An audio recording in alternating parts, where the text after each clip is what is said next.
Please give this bitch a big round of applause. It is Ragamuffin!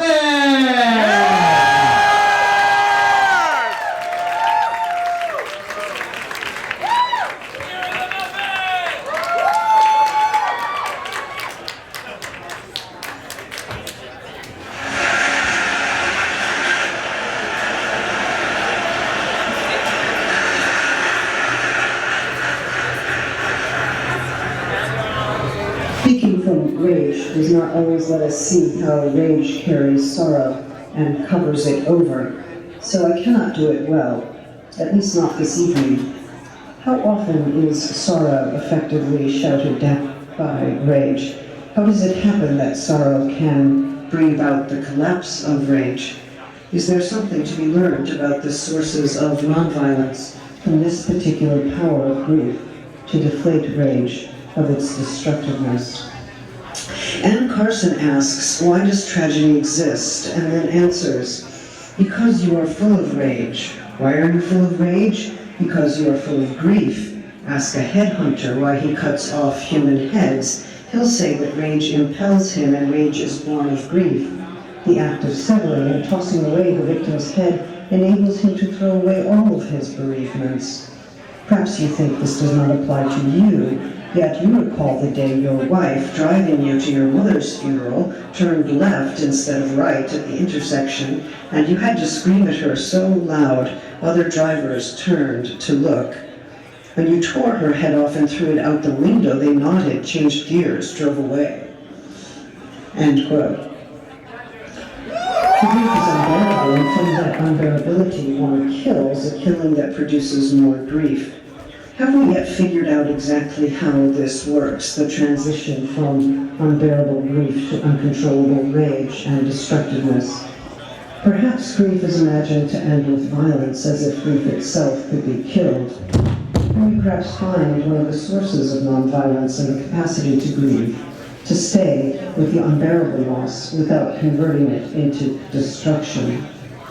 If we could bear our grief, would we be less inclined to strike back or strike out?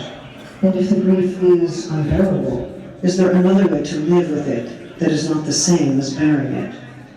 We know the contours of this terrible circle: destroying to stop the unbearable grief, to bring an end to the unbearable, only to then redouble that loss by destroying again.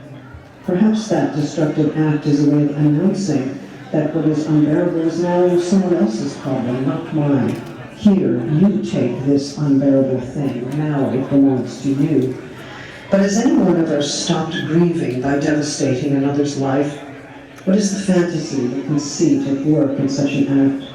Perhaps the wager is that this I in destroying suddenly becomes pure action, finally rid of passivity and injurability, finally, that is, for a passing moment.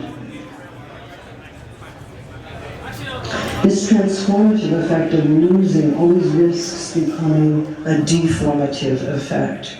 Whatever it is, it cannot be willed. It is a kind of undoing. One is hit by waves in the middle of the day, in the midst of a task, and everything stops. One falters, even falls. What is that wave that suddenly withdraws your gravity and your forward motion? That's something that takes hold of you and makes you stop and takes you down. Where does it come from? Does it have a name? What claims us at such moments when we are most emphatically not masters of ourselves and our motion? When we lose certain people, or when we are dispossessed from a place or a community, it may be that something about who we are suddenly flashes up, something that delineates the ties we have to others, that shows us that we are bound to one another, and that the bonds that compose us also do strand us, leave us uncomposed.